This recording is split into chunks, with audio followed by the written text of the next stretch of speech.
कहले मातृभूमि मातृभाषा रे ममता जाहृति जनमी नाही। जदि मातृभूमि और मातृभाषा निजर जन्म माटी प्रति जदि आमर ममता नाही से दिन त्रेता युगर भगवान रामंक सहित सान ठाकुर अनुज ठाकुर लक्ष्मण उभय कौन कर सुनार नगरी लंका को जाऊँच। सान ठाकुर लक्ष्मण कहले भाई आम ए सुनार लंकार माने सुनार नगरी लंका को छाड़ी कौन पाई से जंगल को जीवा कौन पाई से बण को जीवा आपण कहूना किंतु प्रभु कौन उत्तर देले ना जननी जन्मभूमिष्ठ स्वर्गादपि गरियसी। जननी और जन्मभूमि स्वर्गटू मध्य महान या जी भूलीगला मातृभूमि मातृभाषा रे ममता जाहृति जनमी नाही।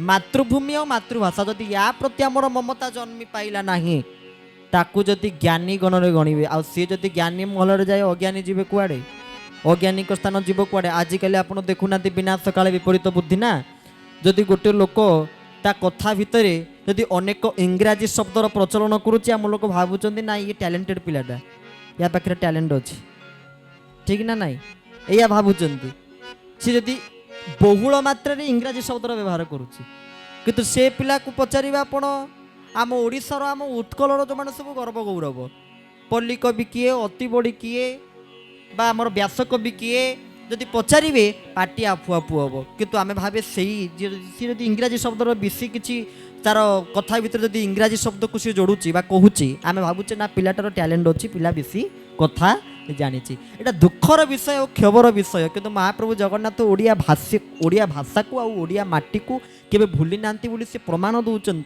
आज भी ओडिया भाषा रे महाप्रभु जगन्नाथ कौन शुणुचंती ओडिया भागवत को शुणुचंती। ओडिया भाषा रे ओडिया भागवत को कहीं संस्कृत भागवत कौन शुणी पारि नथांते ना कहीं शुणिलेनी ये हूँ ओडिया भाषा प्रति ममता और ओडिया भाषा प्रति भल पाइबा। प्रत्येक दिन महाप्रभु जगन्नाथ ओडिया भागवत अध्याय लेखाए शुणती आपण मैंने कहले कौ मैंने घरे ओडिया भागवत सबुदिन पढ़ुचंती हाथ टेकिले मुझे देखे बा बा बा कटक सहर में जदि एतिकी हाथ उठुचे ये बहुत बड़ कथा। बोल आनंद एक बार हरि हरि हरि बोल ये बहुत आनंदर कथा। प्रत्येक दिन महाप्रभु श्री जगन्नाथ श्री मंदिर भितर आ बड़ देउल मध्य प्रत्येक दिन ओडिया भागवत अध्याय लेखाए जगन्नाथ पाखे पढ़ा जाए महाप्रभु शुणती ता माने से कौन जगत को वार्ता देले देख मु ओडिया भाषा को केते भल पाए ये तो प्रथम प्रमाण। द्वितीय प्रमाण अरे तू एड़े बड़ई तो पखाड़ भात रे घीओ पड़ई पखाड़ खिया ठाकुर होचंदी महाप्रभु श्री जगन्नाथ और सेति पई भक्त कहे कौन कहे ठाकुर मो देश बड़ ठाकुर ठाकुर मो देश बड़ ठाकुर ठाकुर मो देश बड़ ठाकुर ठाकुर मो देश बड़ ठाकुर। ओडिया पुओ कालिया दियो ओडिया पुआ कालिया दियो ओडिया पुओ कालिया दियो ओडिया पुआ कालिया दियो दरिया कूले ता घर मो देश बड़ ठाकुर ठाकुर मो देश बड़ ठाकुर ठाकुर मो देश बड़ ठाकुर। बोल सच्चिदानंद भगवान की जय। ओडिया पुओ सी ओडिया पुओ कालिया दियो तांको आमे ओडिया पुओ बोली कहूचे। जगतटा तांकर हेले भी आसिले टी ओडिसा रे काई आसिले देखिले गोटिए जगह चारि धाम जितने प्रतिष्ठा हला ओडिसा कौन हला भाई जगन्नाथ धाम कौन पे प्रसिद्धि अर्जन कला कहीं ना ये हूँ भोजन क्षेत्र महाप्रभु श्री जगन्नाथ भोजन क्षेत्र। सेठी रत्न सिंहासन जिते महाप्रभु लीला करुले मानवीय लीला प्रत्येक दिन कि रोषे करुले यचने पचते लक्ष्मी स्वयं भुक्ता जनार्दन किए रोषे करुले ना माँ भगवती कृपामयी लक्ष्मी रोषे करुले से आमे ताको खाली महाप्रसाद बोली कहे ना कौन कहे श्री महाप्रसाद बोली कहे। श्री कहले किए ना माँ लक्ष्मी लक्ष्मी द्वारा यह प्रस्तुत होथुबारो ये प्रसादर ना होचंती श्री महाप्रसाद ता महाप्रभु निकट रे निवेदित हुए महाप्रसाद।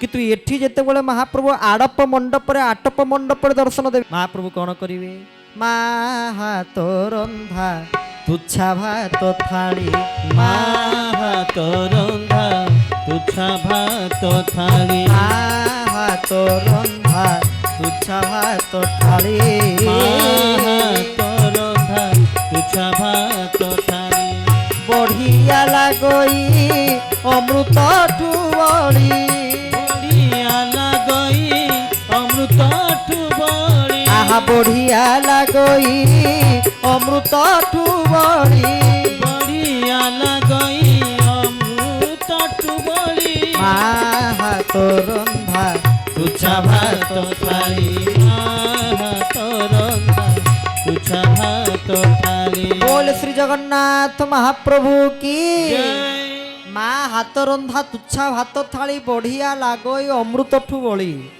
ଜଗନ୍ନାଥ ମହାପ୍ରଭୁ ଜଣେ ଭକ୍ତାଙ୍କୁ ମା ବୋଲି ସ୍ୱୀକାର କରିଦେଇଥିଲେ। କିଏ ଥିଲେ ସେ? ନା କରମା ବାଇ। ନା ଶୁଣିଥିବେ ଆପଣମାନେ କରମା ବାଇ। ଦାନ୍ତ କାଠିର ଯେଉଁ ଛେଲିରେ ସେ କ'ଣ କରୁଥିଲେ? ମହାପ୍ରଭୁଙ୍କ ପାଇଁ ରୋଷେଇ କରୁଥିଲେ, ଖିଚୁଡ଼ି ରୋଷେଇ କରୁଥିଲେ, ମହାପ୍ରଭୁଙ୍କ ପାଖରେ ନିବେଦନ କଲେ। କିଛି ଶୁଦ୍ଧ ପୂତ ପବିତ୍ରତା ତାଙ୍କ ପାଖରେ ନଥିଲା। ଯେମିତି ମହାପ୍ରଭୁଙ୍କ ପାଖରେ ଯେଉଁ ଉପଚାର ପୂଜା ରହିଛି ସବୁ ଏତେ ନୀତି ଏତେ ନିୟମ ଆଉ ଏତେ ଉପଚାର ମହାପ୍ରଭୁଙ୍କ ନିକଟରେ ସମର୍ପିତ ହେଉଛି। କୌଣସି ମନ୍ତ୍ର ତନ୍ତ୍ର ମୁଦ୍ରା ନ ଜାଣିଥିଲେ ମଧ୍ୟ ଗୋଟିଏ ଜିନିଷ ଥିଲା। କ'ଣ ଥିଲା? ମନ ନିର୍ମଳ ଓ ହୃଦୟ ପବିତ୍ର। ନିର୍ମଳ ମନ ଥିଲା, ହୃଦୟ ପବିତ୍ର ଥିଲା ବୋଲି ତ ମହାପ୍ରଭୁ କ'ଣ କହିଲେ? କରମା କରମା କରମା। ସେଇଥିପାଇଁ ତାଙ୍କ ନାଁ ହେଇଗଲା କରମା ବାଇ। ତାଙ୍କ ନାଁ ହେଲା କରମା ବାଇ। ତ ମହାପ୍ରଭୁ ଶ୍ରୀ ଜଗନ୍ନାଥ କରମା ବାଇଙ୍କଠୁ ସେଇ ଖେଚୁଡ଼ିକୁ ଖାଇକିରି କରମା ବାଇକୁ ନିଜ ମା ବୋଲି ସ୍ୱୀକାର କରିଦେଲେ। ଆମମାନଙ୍କୁ ସ୍ୱୀକାର କାହିଁ କରିବେନି? ଆମକୁ ସେ କରମା ବାଇ ଭଳି ହେବାକୁ ପଡ଼ିବ। ଅନେକ କୁହନ୍ତି ମୋତେ ରାମ ଭଳିଆ ଗୋଟେ ପୁଅଟିଏ ଦରକାର, ରାମଚନ୍ଦ୍ର ଭଳିଆ ଗୋଟେ ପୁଅଟିଏ ଦରକାର। ଆରେ ତୁମକୁ ଆଗେ ମା କୌଶଲ୍ୟା ହେବାକୁ ପଡ଼ିବ, ତାହେଲେ ଯାଇ ସିନା ରାମଚନ୍ଦ୍ର ଆସିବେ। ଯଦି କୃଷ୍ଣଙ୍କ ଭଳିଆ ପୁଅ ଚାହୁଁଥାଉ ତାହେଲେ ତ ନିଜକୁ ଯଶୋଦା କରିବାକୁ ପଡ଼ିବ, ନିଜକୁ ଦେବକୀ କରିବାକୁ ପଡ଼ିବ, ତାହେଲେ ତ ଯାଇ ଭଗବାନ କୃଷ୍ଣ ଆସିବେ। ଆମେ ଯେଉଁ ପର୍ଯ୍ୟନ୍ତ ନିଜେ ସଜାଗ ନ ହେଇଛେ, ନିଜେ ସଚେତନ ହେଇଛେ, ଆଗେ ନିଜକୁ ଥରେ ଦେଖନ୍ତୁ, ନିଜକୁ ଥରେ ବିଚାର କରନ୍ତୁ। ସେଇଥିପାଇଁ ମହାପୁରୁଷ ଅଚ୍ୟୁତାନନ୍ଦ କ'ଣ କହିଥିଲେ? ନା ତୋହରି ଭିତରେ ଦେଖ, ଆଗେ ନିଜ ଭିତରକୁ ଥରେ ଦେଖନ୍ତୁ, ନିଜକୁ ଥରେ ପରୀକ୍ଷା କରନ୍ତୁ, ନିଜକୁ ଥରେ ଚିହ୍ନନ୍ତୁ ଆଉ ନିଜକୁ ଥରେ ଜାଣନ୍ତୁ। ତୋହରି ଭିତରେ ଦେଖ ଦିଶୁଅଛି ସେ ତ ଜକ ହିଁ ଜକ, ଦିଶୁଅଛି ସେ ତ ଜକ ହିଁ ଜକ, କହଇ ପାମର ଅଚ୍ୟୁତିରେ ମୂଢ଼ମତି, ମନ ସିନା ଚତୁର୍ଦ୍ଧା ମୂରତି, ମନର ମୂଳେ ଜଗତ। ନିଜକୁ ଥରେ ଦେଖନ୍ତୁ, ନିଜକୁ ଥରେ ଯଦି ଆପଣ ଚିହ୍ନିଦେବେ ତାହେଲେ ଜାଣିଦେବେ, ତାହେଲେ ଆପଣ ଠିକ୍ ଜଗନ୍ନାଥକୁ ଜାଣିପାରିବେ। କାହିଁକି ନା ପିଣ୍ଡ ବ୍ରହ୍ମାଣ୍ଡ ଏକ ମତ ଜାଣନ୍ତି ସୁଜ୍ଞାନୀ ପଣ୍ଡିତ। ପିଣ୍ଡ ବ୍ରହ୍ମାଣ୍ଡ ହେଉଛନ୍ତି ଏକ ମତ, ମତ ହେଉଛି ଏକ। ତ ଏ ଆଡ଼ପ ମଣ୍ଡପରେ ମା ହିଁ ନିଜେ ମହାପ୍ରଭୁଙ୍କ ପାଇଁ ଏ ନୈବେଦ୍ୟକୁ ପ୍ରସ୍ତୁତ କରିବେ ବୋଲି ସେ ଅବଢ଼ାକୁ ଆଡ଼ପ ଅବଢ଼ା ବୋଲି କୁହାଯାଏ। ଆଡ଼ପ ଅବଢ଼ା। ଏବଂ ସେଇ ଆଡ଼ପ ମଣ୍ଡପକୁ ଯିବା ପାଇଁ ଗୋଟେ ପ୍ରସିଦ୍ଧି ଅର୍ଜନ କରିଥିବା, ପ୍ରାୟତଃ ଆପଣମାନେ ଶୁଣିଥିବେ ନାକଚଣା ଦ୍ୱାର ବିଷୟରେ।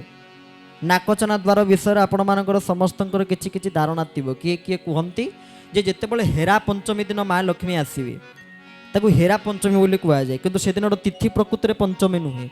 ସେଦିନର ତିଥି କ'ଣ? ନା ଷଷ୍ଠୀ ତିଥି। କିନ୍ତୁ ରଥଯାତ୍ରାକୁ ତାହା 5 ଦିନ ପଡ଼ିବାରୁ ତାକୁ ପଞ୍ଚମୀ ତିଥି ବୋଲି କୁହାଯାଉଛି, ହେରା ପଞ୍ଚମୀ।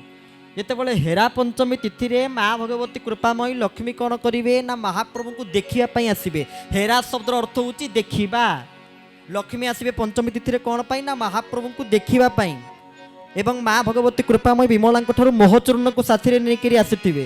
ଆସିଲା ବେଳକୁ ଯେତେବେଳେ ମହାପ୍ରଭୁଙ୍କୁ ଦର୍ଶନ କରିକିରି ଫେରିବେ ନାକଚଣା ଦେଇକିରି, କ୍ରୋଧାନ୍ୱିତ କ୍ରୋଧରେ ଜର୍ଜରିତ ହେଇଥିବେ ନା ମା ଭଗବତୀ କୃପାମୟୀ ଲକ୍ଷ୍ମୀ। ତ କ'ଣ ହେବ? କ୍ରୋଧରେ ଜର୍ଜରିତ ହେଇଥିଲେ ବୋଲି ତାଙ୍କ ନାକଚଣା ବା ତାଙ୍କ ନାକ ଫୁଲ ଖସି ପଡ଼ିଥିଲା ବୋଲି ସେ ଦ୍ୱାରକୁ କେହି ନାକଚଣା ଦ୍ୱାର ବୋଲି କହିଥାନ୍ତି। ଇଏ ଗୋଟେ କାରଣ। ଦ୍ୱିତୀୟ କାରଣ କିଏ କୁହନ୍ତି କାହିଁକି ଏ ନାକଚଣା ଦ୍ୱାର? ନା ତାର କାରଣ ଯେତେବେଳେ ଗୁଣ୍ଡିଚା ରାଣୀ କ'ଣ କରିଥିଲେ? ଦ୍ୱାରକୁ ପ୍ରସ୍ତୁତ କରିଥିଲେ, ସେତେବେଳେ ତାଙ୍କ ନାକ ଚଣାକୁ ବନ୍ଧା ପକାଇକିରି ଏହି ଦ୍ୱାରକୁ ପ୍ରସ୍ତୁତ କରିଥିଲେ ବୋଲି ୟାକୁ ସେଇଥିପାଇଁ ମଧ୍ୟ କେହି ନାକଚଣା ଦ୍ୱାର ବୋଲି ସାବ୍ୟସ୍ତ କରିଥାନ୍ତି। ଗୁଣ୍ଡିଚା ମଣ୍ଡପ ବିଚିତ୍ର ମଣ୍ଡପ, ଆଉ ବିଚିତ୍ର ହେଉଛି ମହାପ୍ରଭୁ ଶ୍ରୀ ଜଗନ୍ନାଥଙ୍କର ଏହି ଲୀଳା। ହେରା ପଞ୍ଚମୀ ଦିନ ମା ଭଗବତୀ କୃପାମୟୀ ଲକ୍ଷ୍ମୀ ଆସନ୍ତି ମହାପ୍ରଭୁ ଶ୍ରୀ ଜଗନ୍ନାଥକୁ ଦେଖିବା ପାଇଁ ତାଙ୍କର ନିଜର ଶ୍ରୀମନ୍ଦିରକୁ ଛାଡ଼ିକିରି। ଏ ମନ୍ଦିର ତ ଶ୍ରୀମନ୍ଦିର, ଏ କ୍ଷେତ୍ର ତ ଶ୍ରୀକ୍ଷେତ୍ର। ତାର ସବୁଠୁ ବଳିଷ୍ଠ ପ୍ରମାଣ ହେଉଛନ୍ତି କିଏ? অগম্য ভাব জানে যশবন্ত গারকটা যন্ত্র জানে অনন্ত আগত নাগত অচ্যুত ভনে বলরাম দাস তত্ত্ব বখাণে ভক্তির ভাব জানে জগন্নাথ পঞ্চসখা এ ওড়িশা মহন্ত পঞ্চসখায়ে ওড়িশা মহন্ত পঞ্চসখায়ে ওড়িশা মহন্ত बोल श्री जगन्नाथ महाप्रभु की জয়